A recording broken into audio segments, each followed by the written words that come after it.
So I would like to introduce Renai Buchanan. Renai identifies as she, they, is a passionate lived experience leader, facilitator, lived experience supervisor with almost 20 years across queer, sex work, disability, mental and mental health peer spaces. Grounded in grassroots of advocacy, they foster inclusive and reflective spaces which become multiple truths. Renai embodies authenticity and values accountability and human rights within her practices. They bring warmth, humour, and practical insights into their work. At home, they're often found amongst Lego, lullabies, and laundry with their wife and 2 children. Thank you so much, Renai, and good luck. Thank you so much, Jess. Beautiful introduction, and thank you all for having me here today. I am hoping that my slide control clicks, and I know that there is a delay. I am here to talk peer-led power shy. Peer-led power shy. Still showing up. If you can't tell, I like alliteration. But before I dive in, I want to recognise that I am incredibly privileged to live, work and play on the Gawlamup lands, which are Wajak Noongar Budja. Pay my respects to elders past and present as holders of not only country, these waters and lands and this beautiful wonderfulness that I am incredibly privileged to live on, but also to all Aboriginal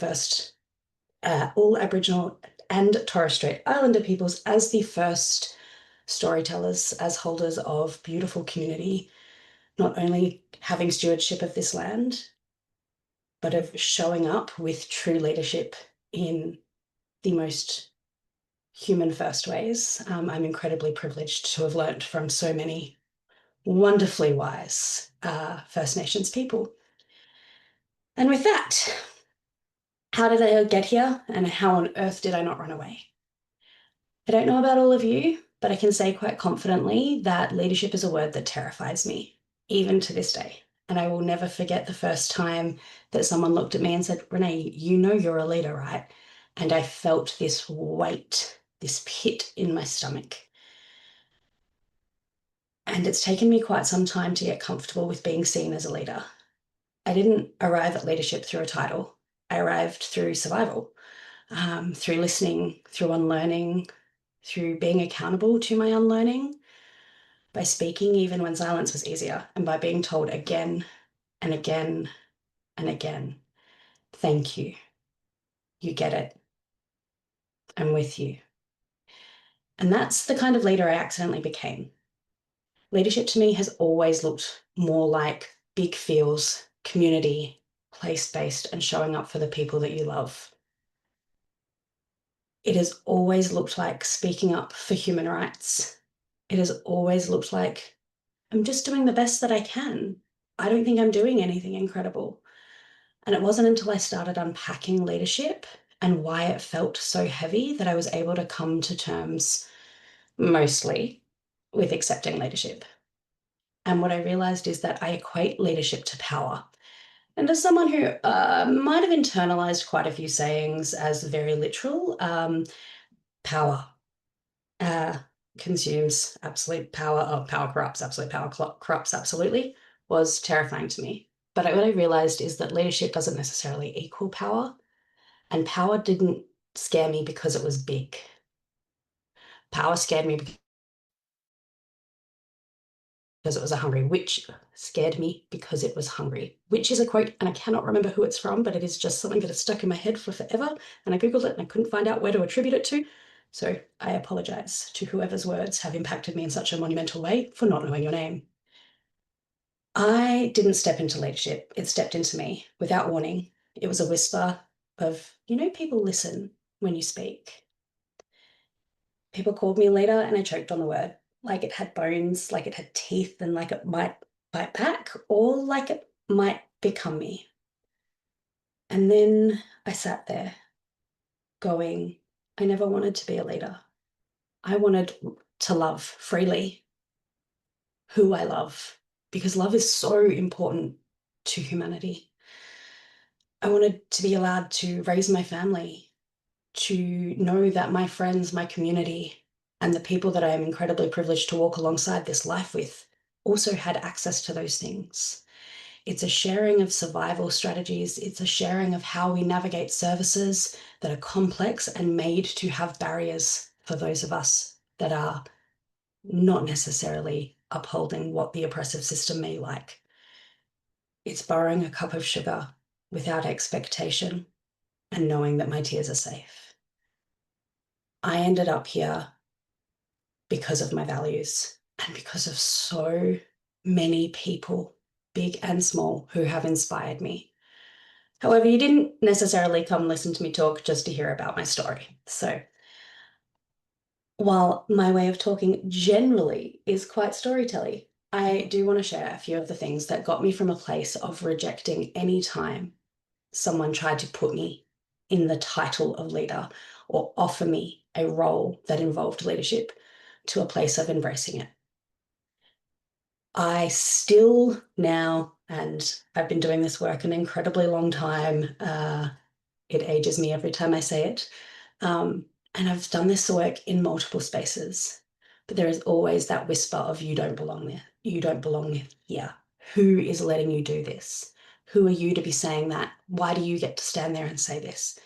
You know, you've tricked everybody and they've let you into this space, but you're gonna get found out. And what I've learned is that voice is quite often the system. And I don't mean a specific system, I mean the general one in which we live. I am a slightly out-of-box person, and I stand up for what I believe in, often quite loudly as someone who has mouth words and can use them. And I've learned to embrace that voice and go, okay, I might be an imposter and I might be faking it, but I'm here and I'm going to do the best I can. It was a lot of reflection. It was a lot of powerful, wonderful, creative humans who prompted me with questions around, why might that voice be coming into your head? Whose voice might that be? Have you considered in meeting that voice with compassion instead of shame? If you wait until you're ready and until you know everything, will you ever be ready? Can you ever know anything? The power of peer supervision that I've been privileged enough to access, the power of colleagues, friends, in everything from whispers in psych wards to the back rooms of brothels to people around boardrooms, not being afraid to ask me the confronting questions, to offer me another way of learning, and for me being willing to sit in the discomfort of being wrong, even if that is done in a very loud and public space, and to take accountability for that is what has allowed me to do this curiosity, to do this unpacking, to create a little more comfort in leading into leadership and doing something like this. What does it mean to lead while remaining human? What does it mean to be a knower of things, who someone might look up to as an expert who doesn't necessarily know things or is willing to admit that they're wrong?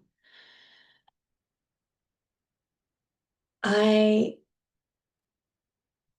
have unconsciously internalized so many of the systems that I'm trying to change to bring humanity to. But it has been so important to meet that with compassion, to meet that not with comfort, but to lean into that discomfort with compassion and to take accountability for my actions. So if I had a magic wand, which is something I say far too often, I wouldn't change the journey. I would not change anything. I would not have been able to deliver ECPR trainings to the most wonderful bunch of humans with my fussy baby on my hip, and go to conferences with my newborn and passionately advocate for me to show up in the way that was human, that was my whole self, that was my parenting, that was my professional, that was my personal, in a way if it wasn't for so many people who had worked before me. If I had a magic wand, I wouldn't change the journey, but I would encourage you all to seek that learning, to not be afraid to fumble forward with accountability, with integrity, to name it, own it, and repair it. You're intent is less important than your impact. When we do harm, unlearn publicly. Reflection is resistance, and the courage to connect with compassion is something that brings leadership and strength to us all. I am a big fan of acronyms. So my magic wand and my formula for leadership, or one of them, because I do have two, is make space, and the mess is welcome. Be authentic and adaptable. Grounded in your values, which, yes, values always sounds like it should have a capital V. Work with integrity. It is important. Accountability, integrity, saying what you mean, meaning what you say, and owning when you drop the ball is important, but also be intersectional. This is broader than me and my struggles, my queerness, my fight for sex worker equality, my own mental health neurodivergent chaos journey, my own parenting, my own low socioeconomic. This is bigger than that. There is no freedom until we're all free. So we fight for all humans and we learn from those we do not connect with. There is so much to learn from the quiet giants in other spaces. And we have the courage to do this through connection. Without connection, this would not be possible. It is messy, it is complicated, it is contradictory, which is not a word I can pronounce, but it's as human as we are. And that's kind of the point. This is a fantastic slide of some of the things I am committed to learning, forever learning. And I got a lot more comfortable within my leadership when I realized that leadership in lived experience spaces must be relational. It is not about polishing our trauma into a TED talk. It is about showing up with messy, meaningful truths, with listening with humanity and holding this power lightly. It is unlearning. It is relational responsibility. That is the work, and they are not optional extras. Leadership is a verb. It is action. It is reparative and responsive.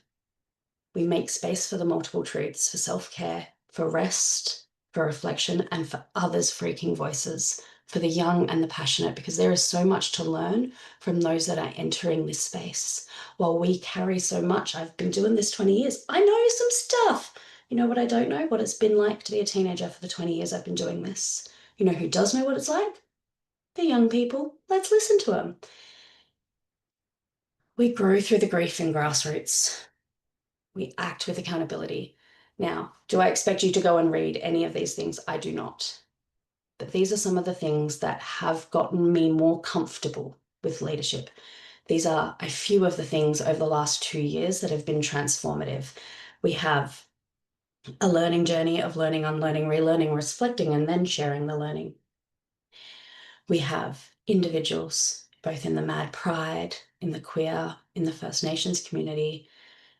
The Sinister Winnerman is one I do recommend you check out. It's from the 1980s. It's a lesbian little magazine, and it's their Mad Studies one. Incredibly, incredibly fantastic. Audre Lorde's work on rest as an act of resistance, and Bell Hook's work. Now, there's a few things here from my parenting journey as well, because becoming a parent through this time really also gave me that recognition of parenting is seen as a power dynamic. And if I'm going to treat my little people as human beings who have human rights from the moment they're born, that is actually a form of leadership as well. So again, just a few things. They are all linked at the end, and I will make sure that I can make it available. The things that helped is that power is not evil, it's how we wield it. Kemi Nekvarpal, who wrote Power, A Woman's Guide to Living and Leading Without Apology, has this little acronym down the bottom: presence, ownership, wisdom, equality, and responsibility. She's a coach currently in Australia, I believe. That book was incredibly transformative for me, getting a little more comfortable with power. I say a little more comfortable because I am still not comfortable. Be brave enough to build your mess, to build trust through repair. No one is asking for perfection. No one is asking for us not to fumble. Fumbling isn't failure, it's movement, and movement is what this is about. seek feedback from your people. I've said a huge amount of this. I'm just checking I haven't missed anything. But be more curious than defensive. Name your discomfort, and if you need to take a pause to sit in it, do so. But as someone who is grassroots, I am very aware of time. My second acronym is the roots of lived experience. Reflection is resistance. Be open to unlearning. Own your shizness. And if you have not met me before and you do not know what shizness is, take out the Z-N-N-I-Z and replace it with a T. Own your stuff. Own your actions. Be accountable. Tend to your community. Care is not convenient. And we are a relational movement. Show up for the people within your community and show up anyway, even if it's messy, even if it's hard, because leadership becomes liberation when it's rooted in relationship. I have some reflective questions that have been transformative for myself and that I offer to each of you who might be walking this journey alongside me, particularly who may be your quiet giants and who has held space for you to grow, and who could you potentially offer that space to now? My final little piece is my recognition and my takeaway. I've flipped one too many times. This presentation is a love letter. Firstly, I like you to acknowledge the discomfort, but don't let it silence you. Simply notice the movements where your lived experience offers unique insight and trust that wisdom. Share it when you feel able, in the ways you feel able. It does not have to be on platforms like this. The one-to-one relational stuff has such huge impact. Every small act of showing up authentically is an act of leadership. It does not require a job title. You don't need to wait to feel ready to make a difference.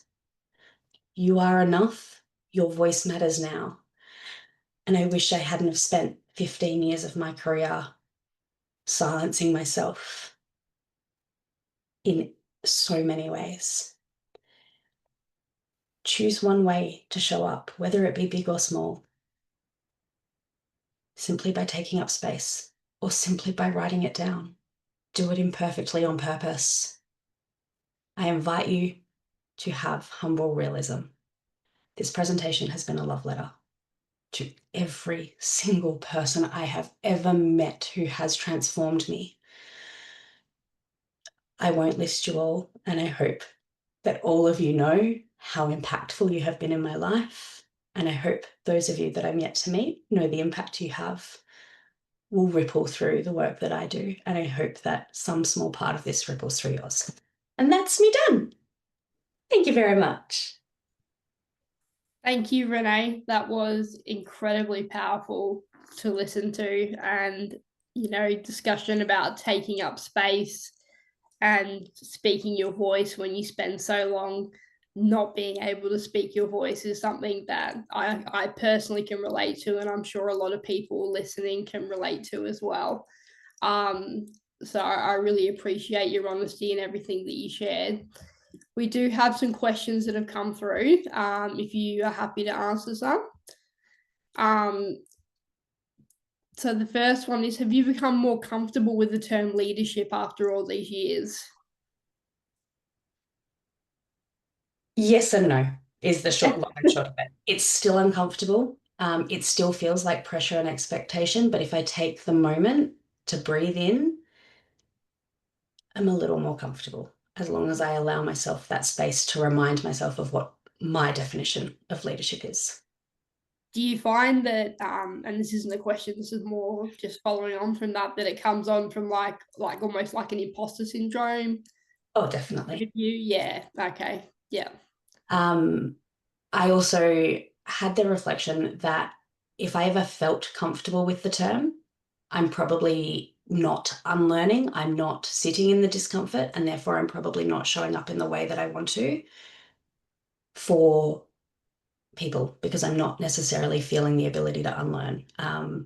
Getting comfortable with unknowing has allowed me to get comfortable with the discomfort of the term leadership. I love that. Yeah, I love that. So another question that's come through is, what do you mean by saying that reflection is resistance? Reflection is resistance.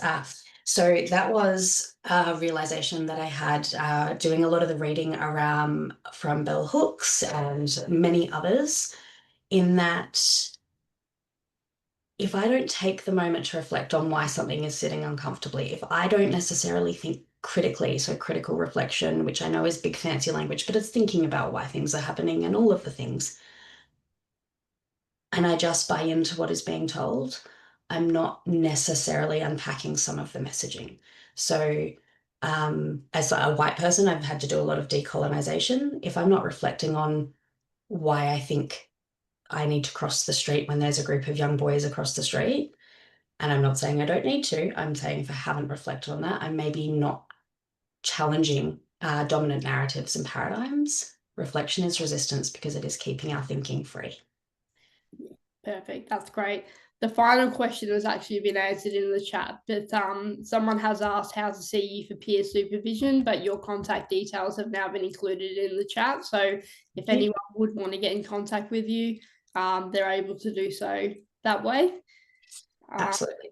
Yeah, and that is everything. So I would just like to say thank you so much for your honesty and your vulnerability and everything that you've said today. It's been very insightful. So thank you so much. Thank you, Jess. Have a great time, everybody. Thanks for watching. Explore more Perspectives 2025 on Finding North Network's YouTube channel.